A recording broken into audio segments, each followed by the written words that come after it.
weekly top 5 ko dito sa Miss Universe Philippines. Ilalabas ko na sinong kumakabog, sino ang naligwak. Hello Cruellas, mabuhay! This is Gaysel Ortega and welcome back to my YouTube channel.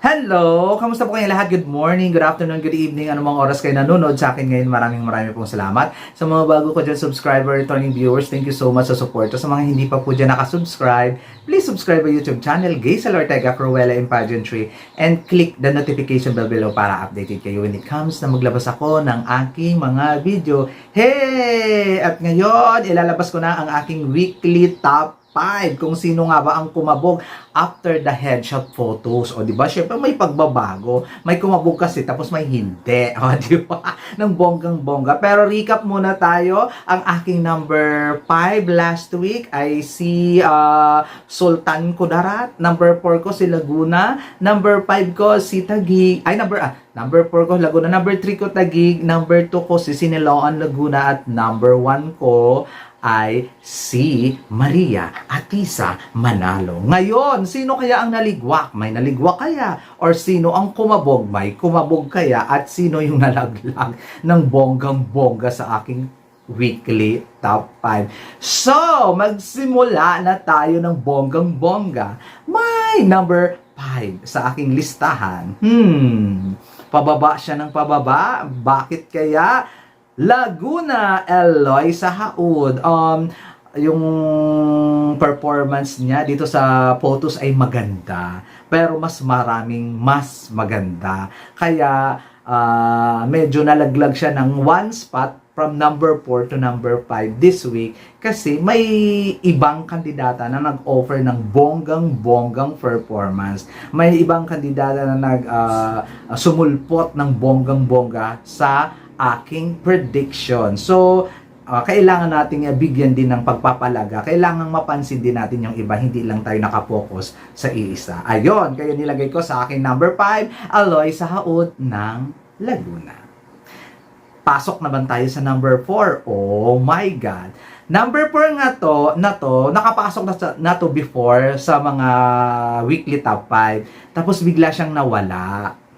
Diba? Pero ngayon nagbabalik siya sa aking top 5. Walang iba kundi si Miss Universe Philippines Bohol Tyra Goldman. O diba? Last week nawala siya sa aking top 5 but now nagbabalik siya ng bonggang-bongga. Last 2 weeks ba? Or last 2 weeks at saka last week wala siya. Pero ngayon, bumalik siya dahil sa kanyang headshot photos na pang Miss Universe. That's why number 4 na siya. Syempre yung basis guys, yung full package ng kandidata at saka yung pinalabas nilang picture sa headshot photos nila. So, Bohol at may number 4 Tyra Goldman. Laban ng girl, laban Bisaya. Di ba? Ngayon, hi, I'm so saya. Hindi ko alam. Hindi, masaya lang ako dahil bumalik siya sa aking top 5. Kasi nawala na siya sa top 5 ko. Hindi siya kumabog ng bonggang-bongga for past week. Kumbaga naungusan siya ng mga frontrunner at ng ibang mga kandidata. May number 3 sa aking listahan, Gwendolyn Soriano ng Baguio, o diba? Baguio City. Nung unang mga prediction ko sa top 5 ko, pasok na pasok lagi si Baguio. Tapos nawala lang siya 2 weeks ago. Tapos wala rin siya last week. Tapos this time, pumasok ulit siya. At number 3, o diba? Kumabog kasi talaga yung photo niya sa akin. At sana consistent lang hanggang sa finals para hindi rin siya kabugi ng iba sa top 5 ng aking weekly top 5. O diba? Nakakaloka. So, number 3 na sa aking listahan ngayon si Baguio. Sana sa susunod na activity, sa susunod na mga eksena ay pataas na ng pataas, ng pataas, ng pataas, ng pataas, ng pataas. Di ba? May number 3 sa aking listahan, Gwendolyn Soriano. Eto guys, maluloka kayo. Number 2 sa aking listahan, Akala nyo nawala na siya sa sa contention Yes, nandito pa rin siya. Number 2, Iliana Marie Aduana ng Siniloan, Laguna.